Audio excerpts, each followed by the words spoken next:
غیرت کا معاملہ پارٹ 3 آواز لبابہ حیدر پیشکش یاسمین فاروق۔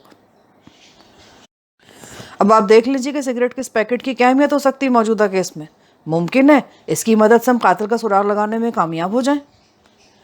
میں نے اس کمرے میں بھی استعمال شدہ سگریٹ کے چند ٹوٹے پڑے دیکھے تھے جہاں شاہدہ کی لاش پائی گئی تھی، لیکن مجھے یاد نہیں کہ وہ ٹوٹے ہتھوڑا مارکا سگریٹ کے ہی تھے یا کسی اور برانڈ کے۔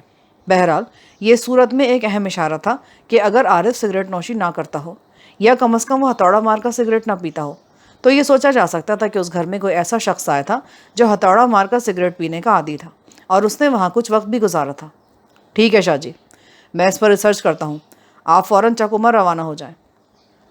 میں نے سگریٹ کے پیکٹ کو اپنی میز کی دراز میں رکھتے ہوئے کہا۔ وہ منت آمیز لہجے میں بولا، ملک صاحب، میں نے اپنے تئی گھر والی کو یقین دلانے کی کوشش تو کی ہے کہ میں سگریٹ نوشی نہیں کرتا، پر اس نے مجھے دھمکی دی ہے کہ وہ اس امر کی تصدیق آپ سے بھی کرے گی، اس لیے اگر وہ آپ سے میرے بارے میں پوچھے نا تو آپ اس کی اچھی طرح تسلی کرا دیں جی۔ آپ بے فکر ہو جاؤ شاہ جی، میں آپ کی گھریلو تھانے دار کو اچھی طرح سمجھا دوں گا۔ وہ میرا شکریہ ادا کر کے رخصت ہو گیا۔ میں مزید 1 گھنٹے تک تھانے میں موجود رہ کر روزمرہ کے اہم امور نمٹاتا رہا، پھر ایک ضروری سوچ کے تحت تھانے سے نکل آیا۔ میری منزل عارف کا گھر تھا۔ کانسٹیبل وسیم کو نگرانی کرتے ہوئے میں نے دور سے ہی دیکھ لیا تھا۔ جب میں نے عارف کے دروازے پر لگے ہوئے سرکاری تالے میں چابی گھمائی تو وسیم میرے قریب آ گیا۔ ہم دونوں ایک ساتھ گھر میں داخل ہوئے۔ میں نے گہری سنجیدگی سے پوچھا، وسیم، سب خیریت تو ہے نا؟ جی ملک صاحب، ابھی تک تو سب ٹھیک ٹھاک ہی ہے۔ کسی شخص نے ادھر آنے یا غیر قانونی طور پر گھر میں گھسنے کی کوشش نہیں کی اور نہ ہی عارف کی واپسی ہوئی ہے۔ شاباش، بس 1 دن کی ڈیوٹی اور ہے، میں کل صبح تمہیں واپس بلا لوں گا۔ مجھے امید ہے جب تک اس کیس کی نیا کنارے لگ جائے گی۔ میں نے کانسٹیبل سے باتیں کرنے کے دوران میں گھر کے پچھلے حصے میں بنے ہوئے دونوں کمروں کا جائزہ بھی لے لیا۔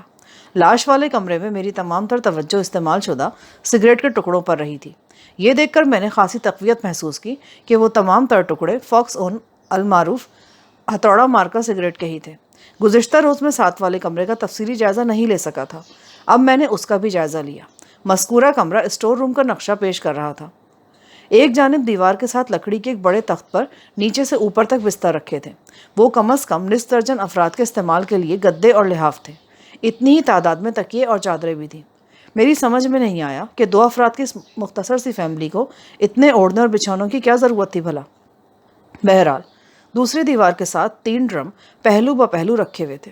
3.5 4 فٹ اونچے نیلے رنگ کے وہ پلاسٹک کے ڈرم دراصل کسی ٹیکسٹائل کیمیکل کے لیے استعمال ہوتے تھے، لیکن بعد ازاں لوگ انہیں دھو مانج کر گھریلو استعمال کے لیے لے آتے تھے اور عموماً ان میں اناج اسٹور کیا جاتا تھا۔ میں نے ایسے ڈرم کئی گھروں میں رکھے دیکھے تھے۔ میں نے مذکورہ ڈرمز میں سے ایک کا ڈھکن اٹھا کر دیکھا۔ اس کے اندر مجھے گندم بھری ہوئی نظر آئی۔ میں سمجھ گیا کہ باقی 2 ڈرمز میں آٹا اور چاول کا ذخیرہ ہوگا۔ میں ڈرمز کو چھوڑ کر دیگر اشیاء کی جانب متوجہ ہو گیا، لیکن وہاں پر ایسی کوئی بھی چیز دکھائی نہ دی جو اس کیس میں کسی بھی طور پر معاون ثابت ہوتی۔ میں نے دونوں کمروں کو دوبارہ لاک کیا اور گھر کے صحن میں آ گیا۔ اس دوران میں وسیم مسلسل میرے ساتھ رہا تھا، لیکن اس نے مجھ سے کوئی سوال نہیں کیا۔ میں اسے چند نئی ہدایات دینے کے بعد واپس آ گیا۔ اس وقت میرے ذہن میں صرف ایک ہی سوال گونج رہا تھا، اور وہ یہ کہ آیا عارف سگریٹ نوشی کا عادی تھا یا نہیں، اور اگر وہ سگریٹ پیتا تھا تو کون سی برانڈ کی۔ اس سوال کا تسلی بخش جواب یا تو شاہدہ دے سکتی تھی یا پھر یوسف حلوائی۔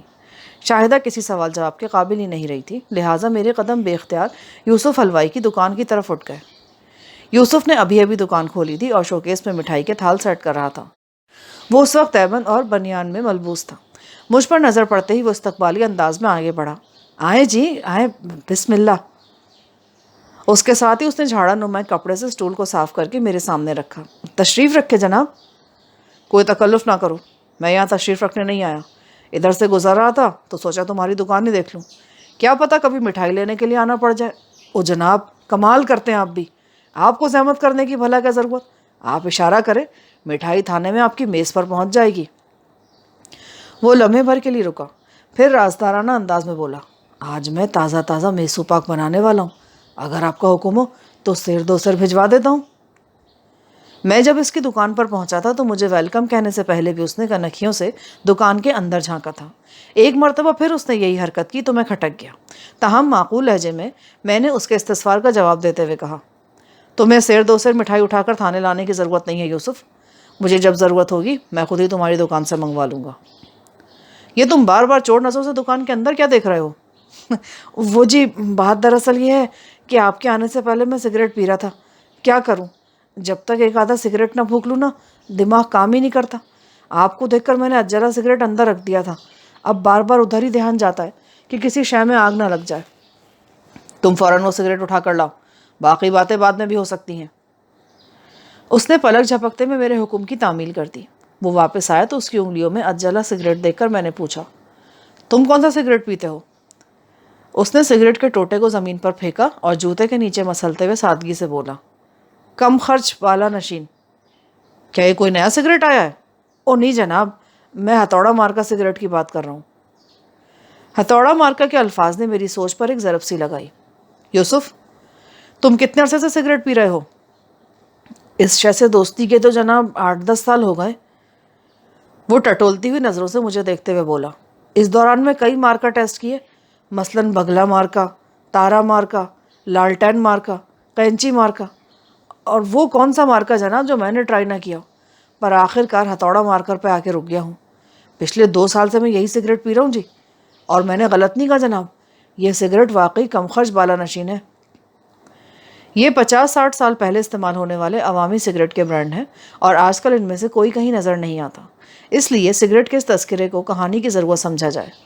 میں سگریٹ بنانے والی کسی کمپنی کے لیے اشتہار بازی ہرگز نہیں کر رہا۔ تم روزانہ کتنے سگریٹ پی لیتے ہو؟ بس جی 1 ڈبی ختم کر لیتا ہوں۔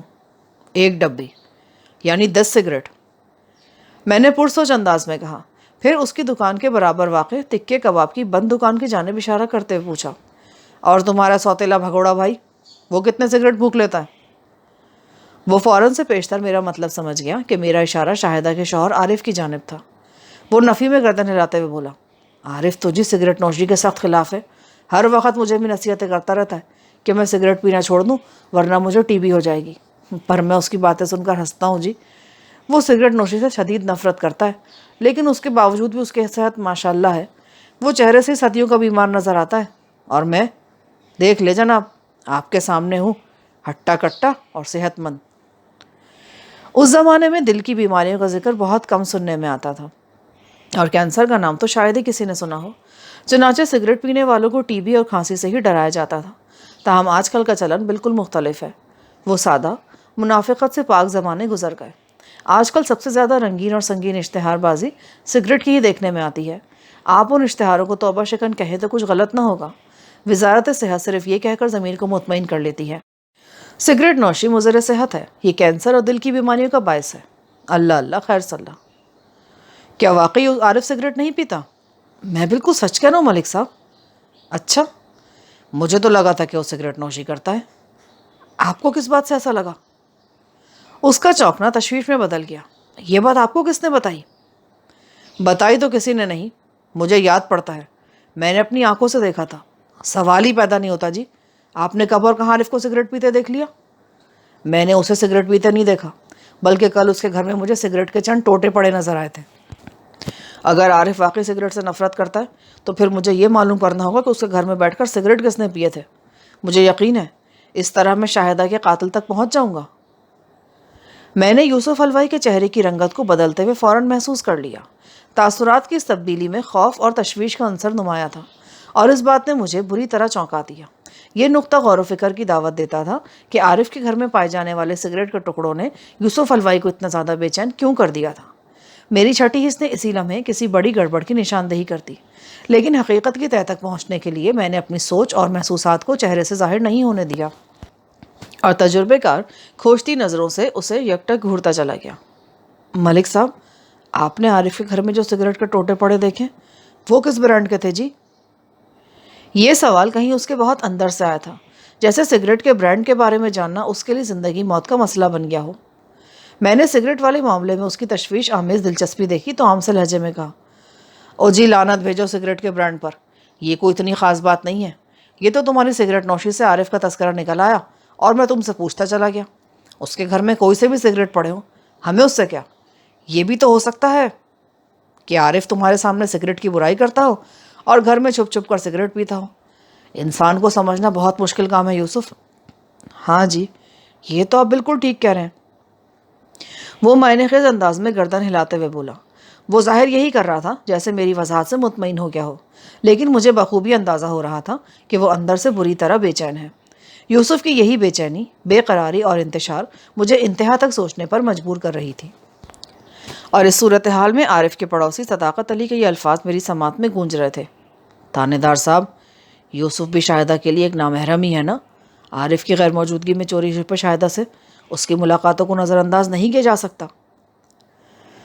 میں نے اسی لمحے فیصلہ کر لیا کہ یوسف حلوائی کو چیک کرنے کے لیے میں نفسیاتی طریقہ کار اختیار کروں گا۔ اگر وہ کسی بھی زاویے سے شاہدہ والے معاملے میں ملوث ہے تو میرے نفسیاتی جال سے بچ نہیں سکے گا۔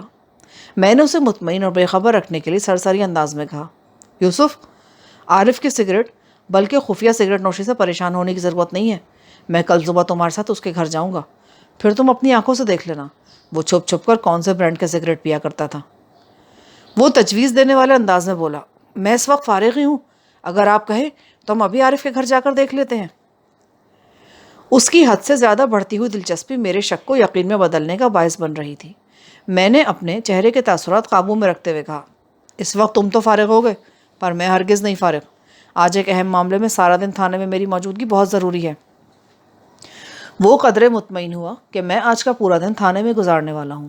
پوچھنے لگا، تھانے دار صاحب، شاہدہ کی لاش کب تک اسپتال سے واپس آئے گی؟ عارف کا تو جی بھی کچھ پتہ نہیں، اس کے کفن دفن کا بندوبست تو مجھے ہی کرنا ہوگا، اسی لیے پوچھ رہا ہوں۔ میں نے اسے بے خبر رکھنے کے لیے دانستہ جھوٹ بولا۔ میرے خیال میں شاہدہ کی لاش کل صبح یہاں پہنچ سکے گی، اس کے بعد تمہاری مرضی پر منحصر ہوگا کہ تم اس کی تجہیز و تکفین کا بندوبست اس کے گھر پہ کرتے ہو یا اپنے گھر پر۔ وہ پرسوچ انداز میں بولا، لاش اسپتال سے آ جائے تو پھر ہی کوئی بہتر فیصلہ کیا جا سکتا ہے۔ لاش کے حوالے سے کوئی حتمی فیصلہ کرنے سے پہلے تمہیں فوری طور پر اپنی دکان بند کرنے کا فیصلہ کرنا چاہیے یوسف۔ عارف سوتیلا ہی صحیح، لیکن شاہدہ پھر بھی تمہاری بھابھی تھی، کم از کم اس کو سوئم تک تو تمہیں دکان کھولنی بھی نہیں چاہیے تھی۔ وہ قدرے شرمندہ ہوا۔ ٹھیک ہے جناب، میں ان بنی ہوئی مٹھائیوں کو کسی طرح ٹھکانے لگا کر دکان کو تالا لگاتا ہوں۔ مٹھائیوں کے یہ تھال اسی طرح 3-4 دن دکان میں بند پڑے رہے نا تو سب کا ستیہ ناش ہو جائے گا۔ میں اس کی دکان سے نکل کر تھانے کی طرف چل پڑا۔ شام سے تھوڑی دیر پہلے حوالدار نصیر شاہ لوٹ آیا اور اس نے آ کر یہ خبر سنائی، ملک صاحب، داؤد وہاں چک عمر میں الیاس گھمن نامی شخص سے ملنے گیا تھا، لیکن جب میں وہاں پہنچا تو وہ دونوں گاؤں سے نکل چکے تھے۔ گاؤں سے نکل کر وہ کہاں گئے؟ اگر وہ بخت پور کی طرف آئے ہوتے تو یقیناً راستے میں ان سے ملاقات ہو جاتی تمہاری۔ جناب، مجھے پتہ چلا کہ وہ بدری وال کی طرف گئے ہیں۔ بدری وال؟ چک عمر اور داؤد کو فی الحال ذہن سے نکال دیں، آپ کو کہیں بھی جانے کی ضرورت نہیں۔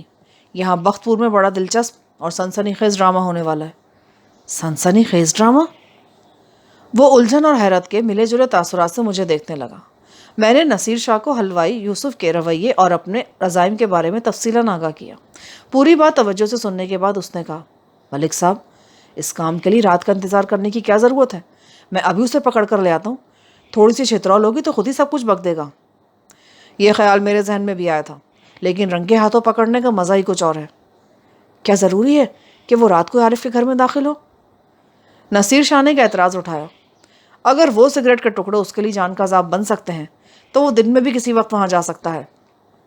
میرے پیشہ ورانہ تجربے کے مطابق اس بات کے امکانات نہ ہونے کے برابر ہے۔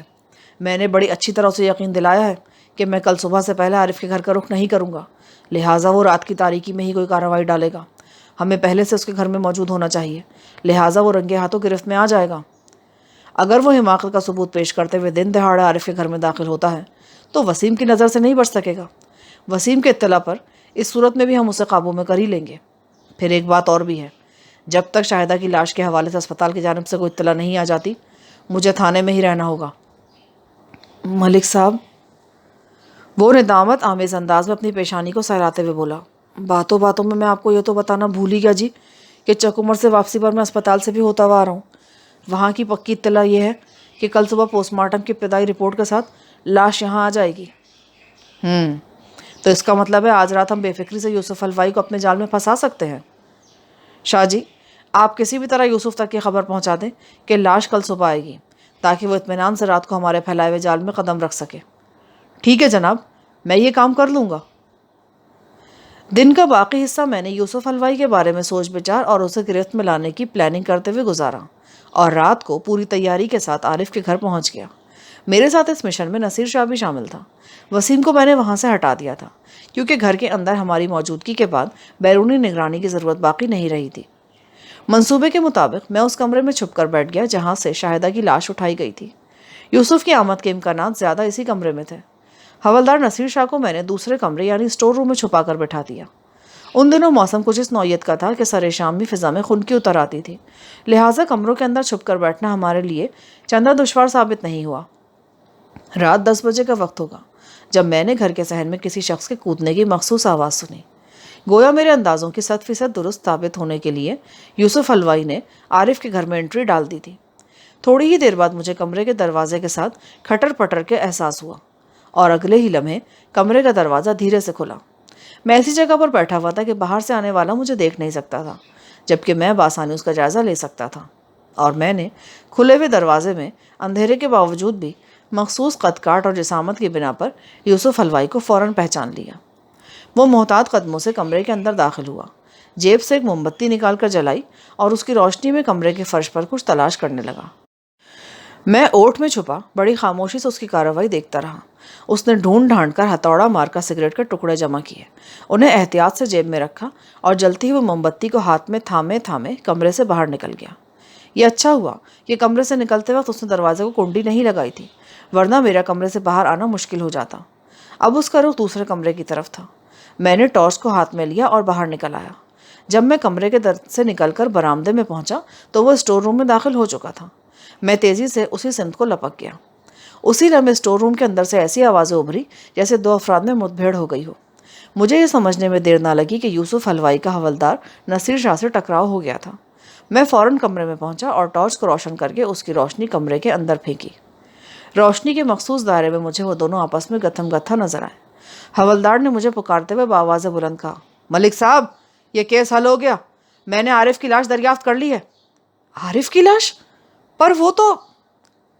میرے لہجے میں حد درجے حیرت سمٹ آئی۔ میں نے اس موٹے خبیث کو قابو کر لیا ہے، اس کو ہتھکڑی لگائے، پھر میں آپ کو عارف کی لاش کے بارے میں بتاتا ہوں جی۔ نصیر شاہ نے گمشدہ عارف کے حوالے سے اتنا بڑا انکشاف کیا تھا کہ میرے ہاتھ پاؤں کسی تیز رفتار مشین کی مانند حرکت میں آ گئے۔ حوالدار نے یوسف کو قابو کرنے کا دعویٰ تو کیا تھا، لیکن میں نے دیکھا کہ وہ پوری طرح سے گرفت میں نہیں تھا۔ میں نے آگے بڑھ کر یوسف حلوائی کو ٹھوکروں پر رکھ لیا۔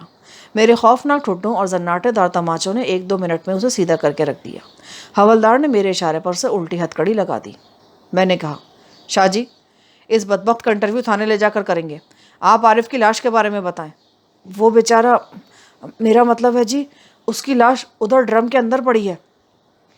حوالدار نے ایک دیوار کے ساتھ پہلو بہ پہلو رکھے 3 ڈرموں کی جانب اشارہ کیا۔ یہ وہی پلاسٹک کے ڈرم تھے جو میں نے بھی دیکھے تھے، بلکہ ان میں سے ایک کا ڈھکنا اٹھا کر اس کے اندر جھانک کر بھی دیکھ چکا تھا۔ مجھے اس ڈرم میں گندم بھری ہوئی نظر آئی تھی۔ میں نے دوسرے ڈرموں کا جائزہ لیے بغیر یہ فرض کر لیا تھا کہ ان میں چاول اور آٹے کا ذخیرہ ہوگا۔ میں بڑی تیزی سے مذکورہ ڈرموں کی طرف بڑھا تو عقب سے نصیر شاہ کی آواز ابھری۔ وہ اپنی کارروائی کی رپورٹ پیش کر رہا تھا۔ ملک صاحب، اسٹور روم میں چھپ کر بیٹھنے کے دوران میرے ذہن میں خیال آیا کہ کیوں نہ میں ٹارچ جلا کر ایک مرتبہ اس کمرے کا جائزہ لے لوں۔ یوسف کی آمد سے قبل میرے پاس بھی جو وقت تھا میں اسے استعمال میں لانا چاہتا تھا۔ اسی جائزے کے دوران میں جب میں اناج والے ڈرموں کے پاس پہنچا تو دل میں خواہش پیدا ہوئی کہ مجھے ان ڈرموں کے اندر جھانک کر دیکھنا چاہیے۔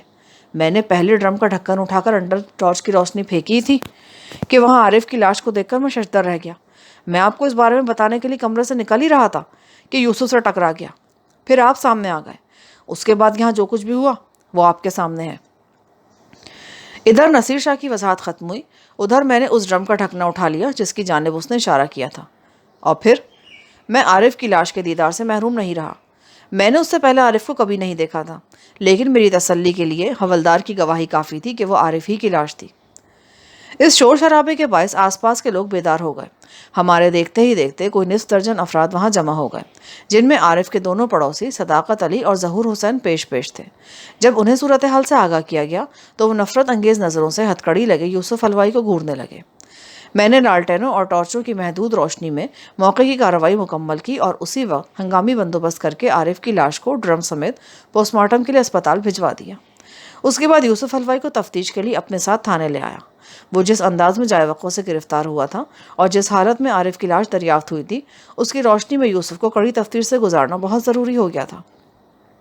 تھانے پہنچ کر میں نے یوسف سے کہا، میں تمہیں صرف 10 منٹ دوں گا سوچنے کے لیے، اس کے بعد تمہارا بیان قلم بند کروں گا۔ یہ آخری موقع ہوگا سچ بولنے کا۔ اگر تم نے کسی چکر بازی میں پڑھ کر یہ سنہری موقع گوا دیا تو پھر تمہیں تفتیش کے کڑے مرحلے سے گزرنا پڑے گا، جہاں تمہاری زبان تو خاموش رہے گی، البتہ بدن کا ایک ایک عضو حلفیہ سچ بولنے پر مجبور ہو جائے گا۔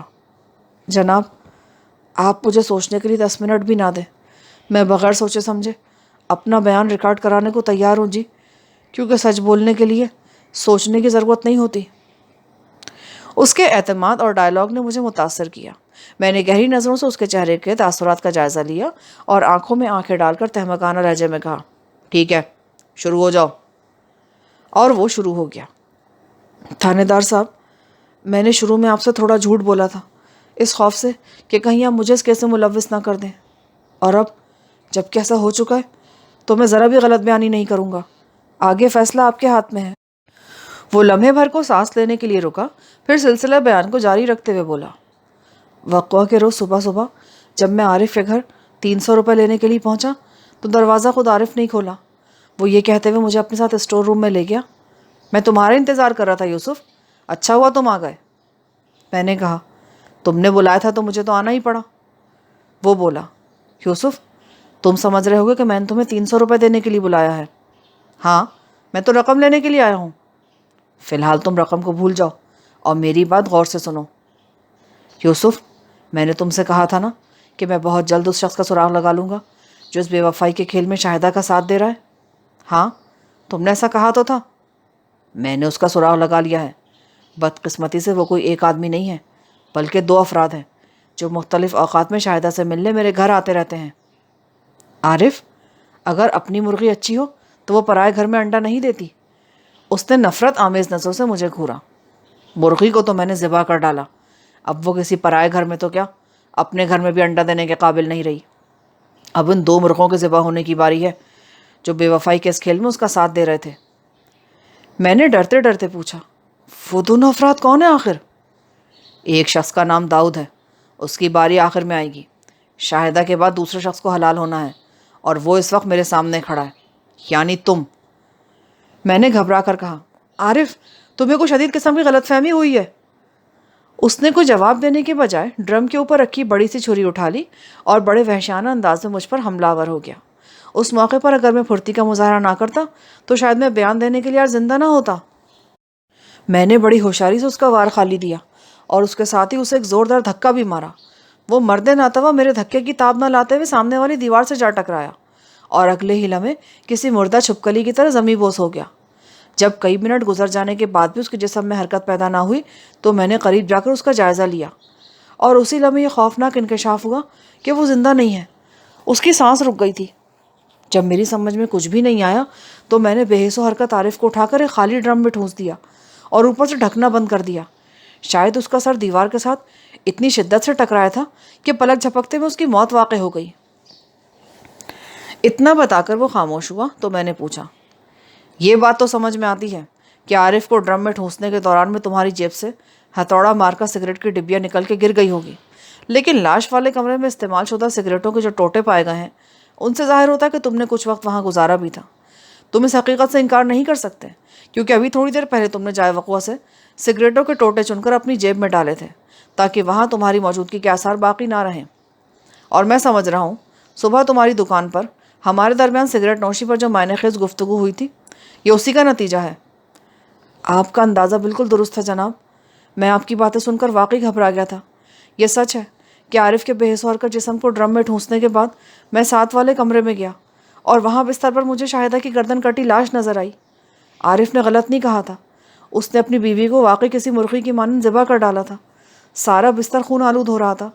میں شاہدہ کی لاش کے پاس ٹہلتے ہوئے اضطراری انداز میں سگریٹ پھونکتا رہا اور یہ سوچتا رہا کہ ان حالات میں مجھے کیا کرنا چاہیے۔ تھوڑی دیر کے بعد میری سمجھ میں کہانی آ گئی، وہی کہانی جو میں نے شروع میں آپ کو سنائی تھی۔ میں نے آلہ قتل یعنی بڑے سائز کی اس چھری کو باورچی خانے کی 2 چھتی پر اس طرح چھپا دیا کہ تلاش کے دوران آسانی سے مل جائے، اور ایسا ہوا بھی۔ آپ نے بآسانی آلہ قتل برآمد کر لیا۔ ابتدا میں سب کچھ میرے حق میں ہو رہا تھا۔ میں نے ہنگامی حالات میں عارف کی لاش کو اناج والے ڈرم میں ٹھونس دیا اور وہ فوری طور پر دریافت نہ ہو سکی۔